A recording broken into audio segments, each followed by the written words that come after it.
Praise the Lord. దేవుని యొక్క శక్తి కలిగిన నామానికి మహిమ కలుగునుగాక. ఈరోజు దేవుని యొక్క వాగ్దానము కీర్తన గ్రంథము 145వ సంకీర్తన 19వ వచనము. తన యందు భయభక్తులు గలవారి కోరిక ఆయన నెరవేర్చును, వారి మొర ఆలకించి వారిని రక్షించును అని ఇక్కడ రాయబడి ఉంటున్నది. ఈ దిన వాగ్దానాన్ని వింటున్నటువంటి దేవుని కొరకు, దేవుని కోసము, దేవుని చేత ఏర్పాటు చేయబడినటువంటి వారులారా, మీతో దేవుడు ముఖాముఖిగా స్పష్టముగా వాక్యము ద్వారా మాట్లాడుచున్నారు. ఇక్కడ వాక్యము ఇలాగ సెలవిచ్చుచున్నది, తన యందు భయభక్తులు గలవారి యొక్క కోరిక అని ఇక్కడ ఒక మాటను మొదటి భాగంలో మనం చూడగలుగుతాం. ఎవరైతే దేవుని యందు భయభక్తులు కలిగి ఉంటారో వారి యొక్క కోరికను దేవాతి దేవుడు నెరవేరుస్తాడు. అలాంటి వారి యొక్క కోరికను నెరవేర్చి వారిని ధైర్యపరుస్తారు.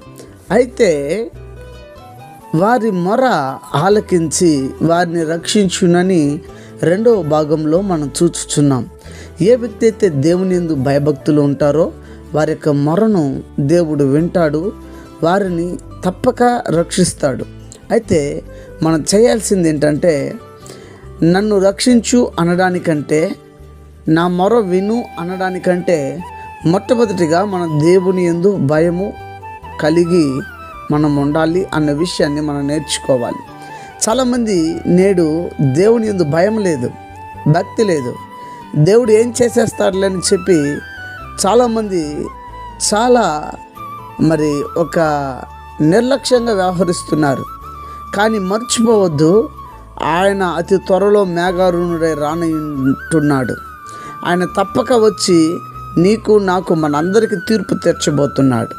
గమనించి దేవుని దగ్గర భయభక్తులుగా ఉండి నీ మొరను అప్పుడు ఆలకించి నిన్ను రక్షిస్తాడన్న విషయాన్ని గమనించి దేవుని దగ్గర భయము భక్తి కలిగి జీవిద్దామా, ప్రార్థిద్దామా. ప్రార్థన.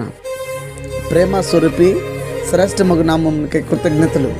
ఈ దినము చక్కటి వాక్యం ద్వారా మీరు మాతో మాట్లాడారు, అందులకై స్తోత్రం. అనారోగ్యం చేత ఉన్న వారికి ఆరోగ్యము, ఆర్థిక ఇబ్బందులు ఉన్న వారికి విడుదల, రక్షణ లేని ప్రజలకు రక్షణ ఇచ్చి ప్రతి వారిని రాకడికి సిద్ధపరచమని క్రీస్తు పేరిట పెట్టుకుని నాము తండ్రి.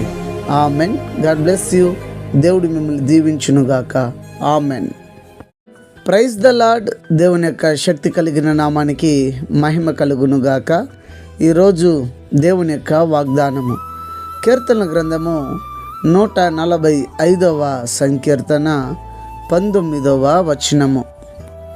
తన యందు భయభక్తులు గలవారి కోరిక ఆయన నెరవేర్చును, వారి మొర ఆలకించి వారిని రక్షించును అని ఇక్కడ రాయబడి ఉంటున్నది.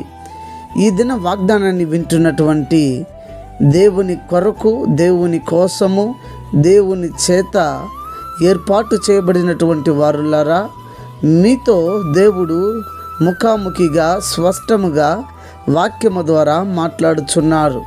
ఇక్కడ వాక్యము ఇలాగ సెలవిచ్చుచున్నది, తన యందు భయభక్తులు గలవారి యొక్క కోరిక అని ఇక్కడ ఒక మాటను మొదటి భాగంలో మనం చూడగలుగుతాం. ఎవరైతే దేవుని యందు భయభక్తులు కలిగి ఉంటారో వారి యొక్క కోరికను దేవాతి దేవుడు నెరవేరుస్తాడు. అలాంటి వారి యొక్క కోరికను నెరవేర్చి వారిని ధైర్యపరుస్తారు. అయితే వారి మొర ఆలకించి వారిని రక్షించునని రెండవ భాగంలో మనం చూచుచున్నాం. ఏ వ్యక్తి అయితే దేవుని యందు భయభక్తులు ఉంటారో వారి యొక్క మొరను దేవుడు వింటాడు, వారిని తప్పక రక్షిస్తాడు.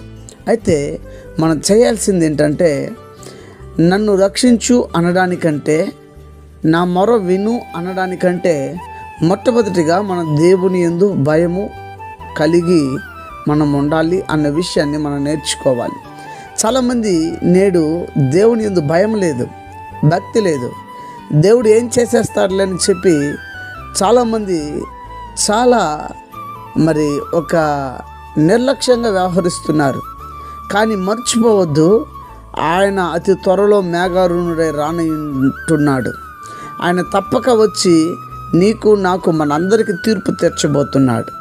గమనించి దేవుని దగ్గర భయభక్తులుగా ఉండి నీ మొరను అప్పుడు ఆలకించి నిన్ను రక్షిస్తాడన్న విషయాన్ని గమనించి దేవుని దగ్గర భయము భక్తి కలిగి జీవిద్దామా? ప్రార్థిద్దామా? ప్రార్థన.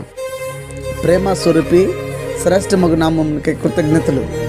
ఈ దినము చక్కటి వాక్యం ద్వారా మీరు మాతో మాట్లాడారు, అందులకై స్తోత్రం.